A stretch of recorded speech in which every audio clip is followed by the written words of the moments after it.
ॐ त्र्यम्बकं यजामहे सुगन्धिं पुष्टिवर्धनम् उर्वारुकमिव बन्धनान् मृत्युर्मुक्ष्यमामृतात्। ॐ त्र्यम्बकं यजामहे सुगन्धिं पुष्टिवर्धनम् उर्वारुकमिव बन्धनान् मृत्युर्मुक्ष्यमामृतात्। ওম। নমস্কার বন্ধুরা, তোমরা সকলে কেমন আছো? আশা করছি আমার পরম পিতার কৃপায় সকলে খুব ভালো আছো।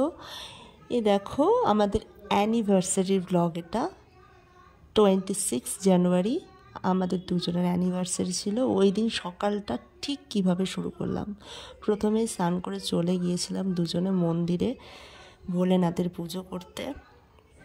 দেখতেই পাচ্ছ পুজো চলছে, ভালো করে পুজো দেওয়া কমপ্লিট হয়ে যাওয়ার পর মন্দির দর্শন করলাম এবং নন্দী মহারাজের পুজোও করলাম। তারপরে দেখতেই পাচ্ছ ধূপ দেখাচ্ছি মন্দিরে। এই মন্দিরটা হচ্ছে আমরা যেখানে থাকি সেই রুম থেকে 5 মিনিট এগোলে এই মন্দিরটা। এই যে বজরংবলীও আছে। তারপরে পুজো কমপ্লিট হওয়ার পর আমরা ওখান থেকে চলে আসি ঘরে। তারপর দেখতেই পাচ্ছ দুজনে একটু বেশি রোম্যান্টিক হয়ে গেছি। আসলে মনেই হয় না যে আমাদের 2 বছর হলো বিয়ের। মনে হয় এই তো সেদিনকে বিয়ে হলো, এর মধ্যে আবার 2 বছর কমপ্লিটও হয়ে গেল। তাই একদম যেন মনে হয় এই সেদিনকেই বিয়ে হলো, আবার দেখো 2 বছর কমপ্লিটও হয়ে গেল। দেখতে পাচ্ছ ওই দিনকে কি কি করা হচ্ছিল, আগের দিনই মা সব কিছু কেটে রেখেছিল। সবজি দেখতে পাচ্ছ ফ্রাইড রাইস হবে বলে, ওই মটরশুঁটি, বিনস ছিল, গাজর ছিল। আর বাবা সকালই নিয়ে এসেছিলো মাটন বাজার থেকে, নিয়ে সব ম্যারিনেশন করে রাখা ছিল, পেঁয়াজ কাটাই ছিল। তারপর আমি মাটনটাকে রান্না করছিলাম। তারপর মাটনটা আসলে খুব ভালো ছিল, এত সুন্দর মাটন ছিল কি বলবো। দেখছো মশলাটা কষানো চলছে, মশলা কষাচ্ছিলাম। আর এই যে আসলে 2 কেজি মাংস ছিল, তো জায়গাটাও ছিল খুব ছোট। সেই কারণে আমি কি করেছিলাম, অল্প অল্প করে মাংস কষিয়ে নিয়ে কড়াইতে, তারপরে আমি প্রেশার কুকারে ওটাকে আমি কুক করে নিচ্ছিলাম সিটি দিয়ে। তো তাড়াতাড়ি হবে না। আসলে অভিজিতের কিছু ক্লোজ ফ্রেন্ড আছে, তাদেরকেও পাঠানো হবে ওই দিন, একটা স্পেশাল দিনটা আসলে আমরা এইভাবে সেলিব্রেশন করেছিলাম। এই যে মাংস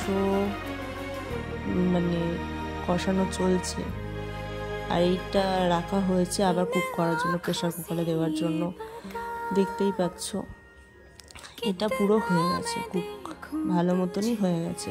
আর মাংসটা এত টেস্টি ছিল, না খেলে বোঝানো যাবে না, একমাত্র খেলে এই টেস্টটা বুঝতে পারবে। এই যে আসলে আমরা রেন্টেড হাউসে থাকি, তার নিচে আসলে যার বাড়ি, যিনি আসলে মালিক, তার জন্য এটা পাঠানো হচ্ছে বক্সে করে। আমরা দুজনে মিলে দিয়ে এসেছিলাম তাদেরকে মাটন কারিটা। দেখতে পাচ্ছ মাটনের লাল ঝোল নয়, এটা কারি। আর একটা ফ্রেন্ডের জন্য প্যাক করা হচ্ছিল ফ্রাইড রাইস। দেখতে পাচ্ছ ফ্রাইড রাইসটাও খুব সুন্দর হয়েছিল খেতে। এই যে কন্টেনারে ভরা হচ্ছে, ফ্রাইড রাইস দেওয়া হবে বলে।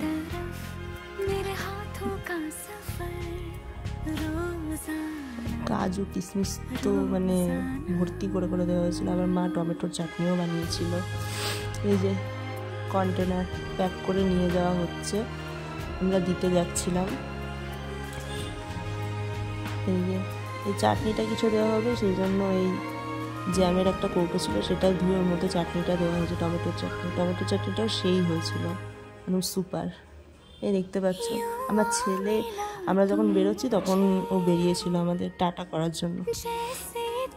এই যে আমরা স্কুটি করে বেরিয়ে পড়েছি। আসলে এই দিন আমরা আর একটা কাজও করব, সেটা ভেবেছিলাম, খুব ছোট্ট একটা সামান্য কাজ। সেটা হচ্ছে কিছু অভুক্ত মানুষকে এই দিন আমরা চিকেন বিরিয়ানি প্যাকেট দেবো ঠিক করেছিলাম। চিকেন বিরিয়ানির প্যাকেট আর তার সাথে কোল্ড ড্রিঙ্কস।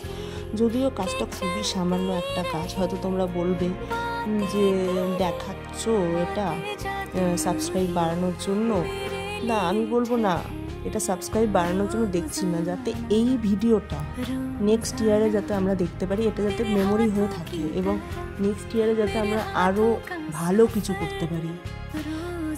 আসলে আমাদের এখন যেমন সামর্থ্য ছিল আমরা ঠিক সেইটুকুই আমরা করেছি, কিন্তু এর থেকে আরও বেশি কিছু করতে চাই মানুষের জন্য, অভুক্ত মানুষের জন্য, যারা খেতে পাচ্ছে না।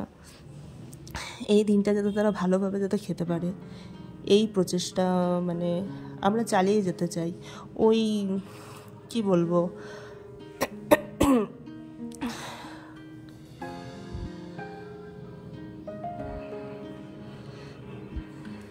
আরও অনেক কিছু বড় ইচ্ছাই ছিল, কিন্তু ওই যে বললাম আমাদের সেরকম সামর্থ্য ছিল না। খুব ছোট্ট একটা মানে কাজ করেছি এই দিনটায়, যেন এরকমভাবেই যেন করে যেতে পারি। এরকম কাজ আমরা আরও করব। দেখো, আমরা খাবারগুলো প্যাক করা হয়ে গেছে, আমরা একদম দিতে যাওয়ার জন্য পুরো রেডি।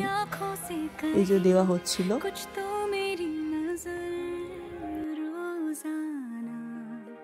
रोजाना रोजाना मैं सोचूं यही, कहाँ आजकल मैं हूँ लापता।